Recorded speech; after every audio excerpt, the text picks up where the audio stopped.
everyone.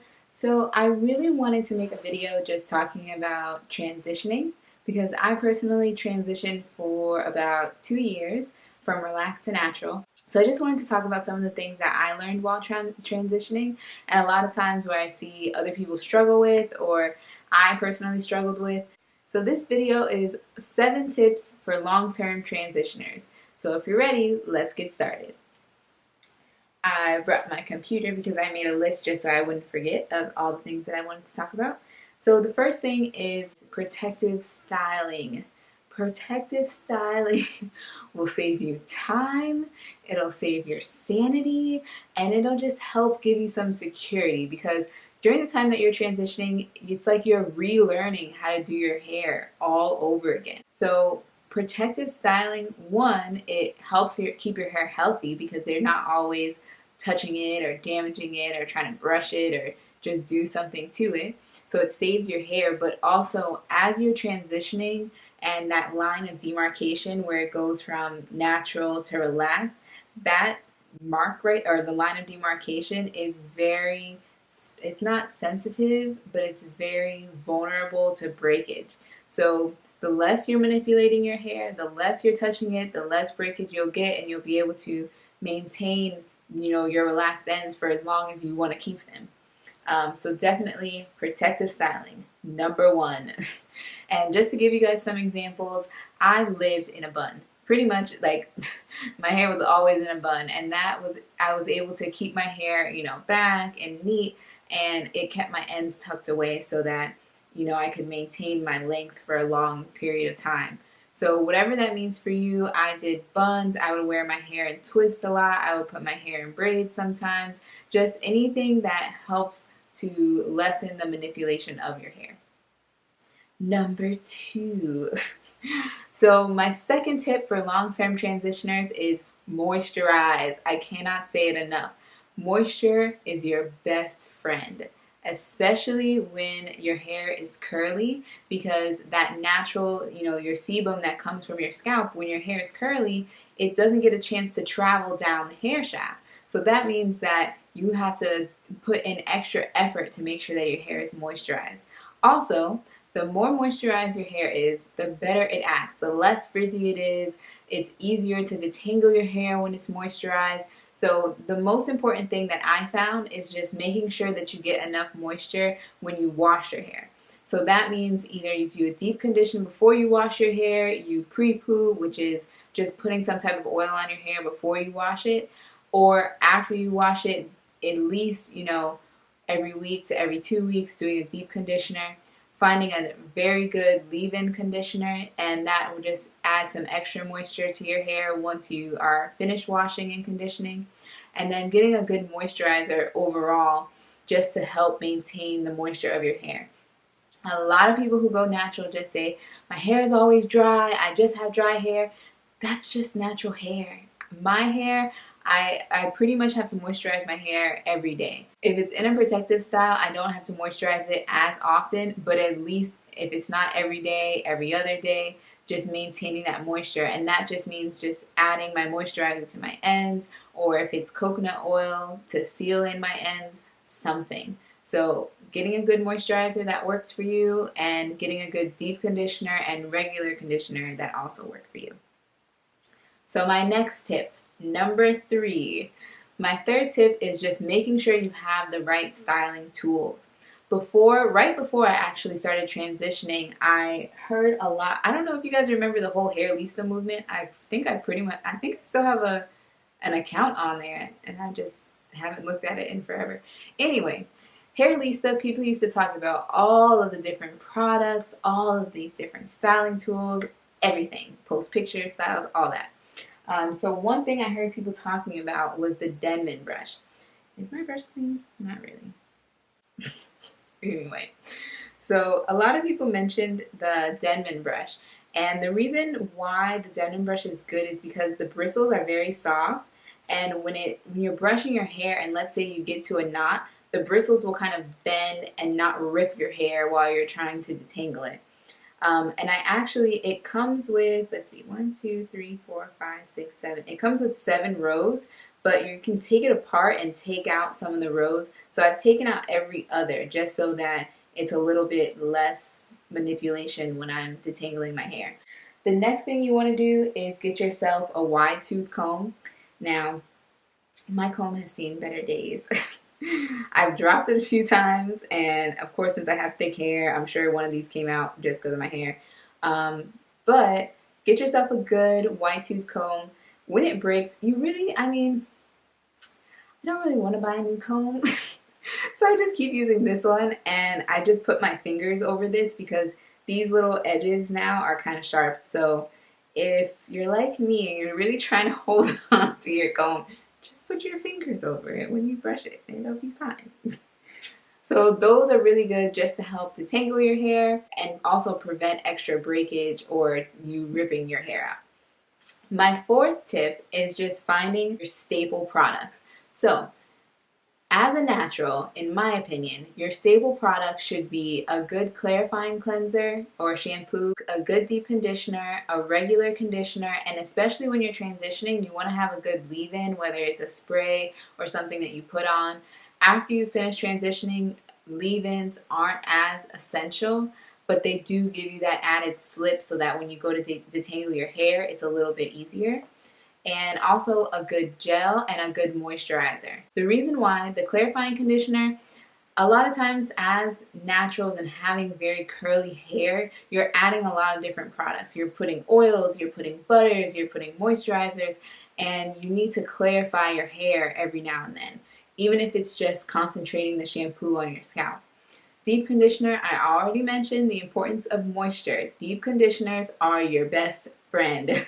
And then a regular conditioner, because sometimes you don't always want to have a really heavy conditioner, and especially for people who co-wash, it would be better to use a regular conditioner than a deep conditioner, because then you might get too much buildup if you're just using conditioner to wash your hair. Also a good gel, because I am a big advocate for laid edges.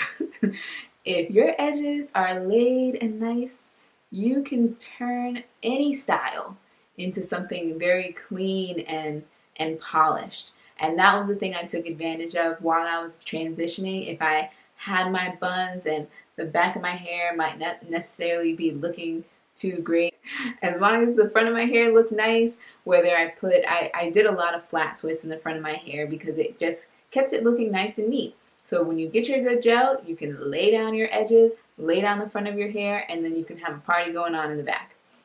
And then also a good moisturizer, like I mentioned, something that you can use every day to keep your hair moisturized. Next, tip number 5. So my 5th tip, this is just to help people who have a tendency to become product junkies.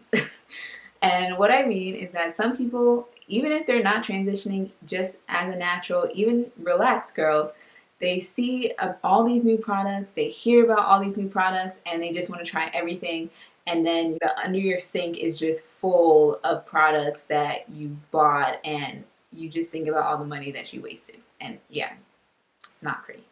You're especially vulnerable to this during transitioning because as you're figuring out your hair, you're trying to try everything on the spectrum. So one tip that I have is try and experiment with individual ingredients, and that's how you learn what your hair likes. For example, products like Shea Moisture.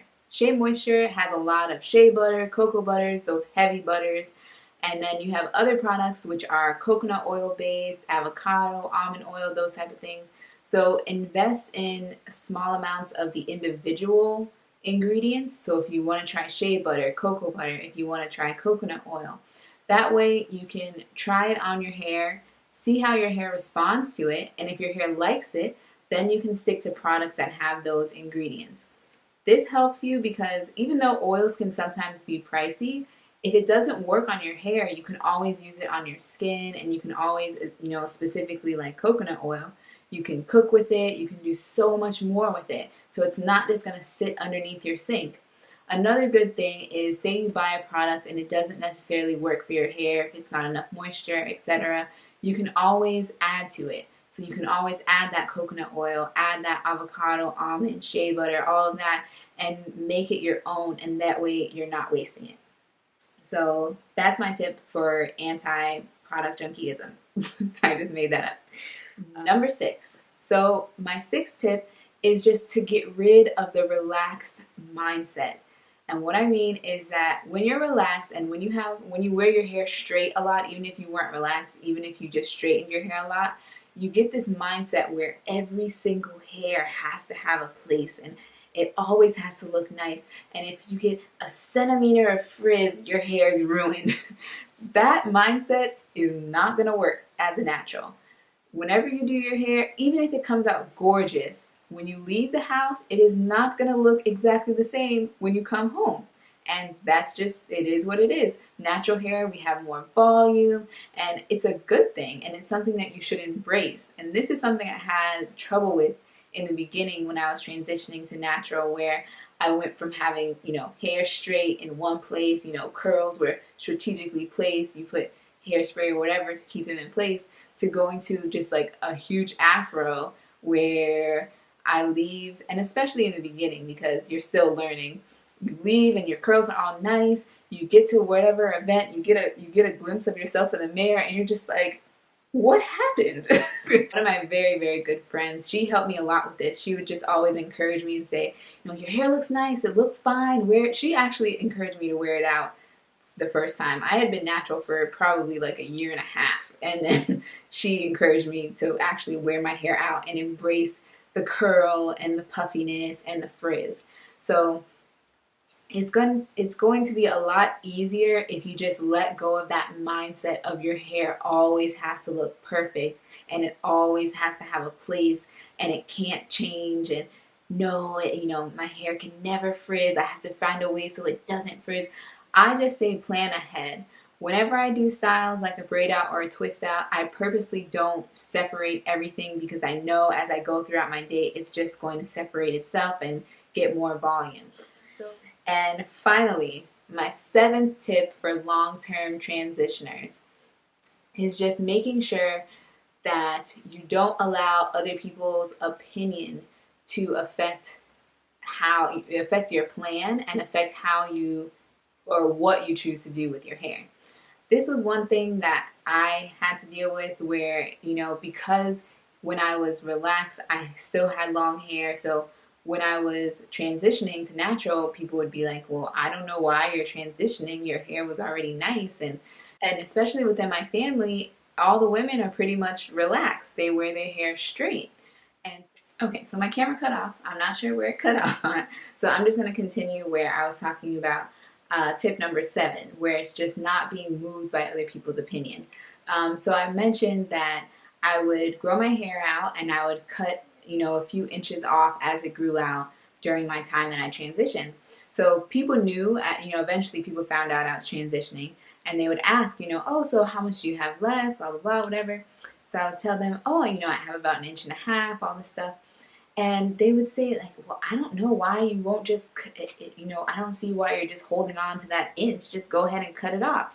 And first of all, it's like, in my mind, this is my hair. This isn't your hair. This is my hair. I can do what I want with my hair. If I want to hold on to 1.5 inches, if I want to hold on to 1 centimeter, I'm going to hold on to 1 centimeter. And a lot of it was that, when your hair is straight, 1 inch doesn't really make as big of a deal as when your hair is curly, because the natural part of my hair had so much shrinkage that 1 inch of relaxed hair gave me a lot more length, keeping it and just waiting for my hair to grow out again and then cutting that off. So that was my reasoning for just holding on to it. And my thing was, my ends were not damaged. It wasn't hurting me to keep them. It's not hurting you that I have them. So sometimes you just have to just tune out other people's opinions. And it's funny because those same people, even within my family and other people who would make comments about, oh, when am I going to cut it off? Or, oh, when are you going to get a relaxer? They love my hair now. They compliment my hair and they ask me all these questions about it. So just That's why I say just don't be moved by their opinions, because the same people that are going to talk about you and criticize you yesterday are going to praise you and want to be with you tomorrow. So just do what's right for you. If you have a plan and this is what you want to do with your hair, it's your hair. Do not let their opinions move you. At the same time, know whose opinion to listen to. And that's like I was saying, one of my good friends encouraged me to wear my hair out. She was that encouraging voice in my life, just to give me the confidence to wear my hair the way I wanted to wear it. So when you have some of the negative comments, yeah, just pass them right on by. So these are some of my tips for long-term transitioners and just transitioners in general. This can help people who are just transitioning for a month, transitioning for 6 months, transitioning for a year or 2 years like I did. So I hope this helps. If you guys have any additional questions as far as specifics on what I did while I transitioned, just leave them in the comments down below and I'll be sure to get to them. So thank you guys for watching, and I hope everyone enjoys their day.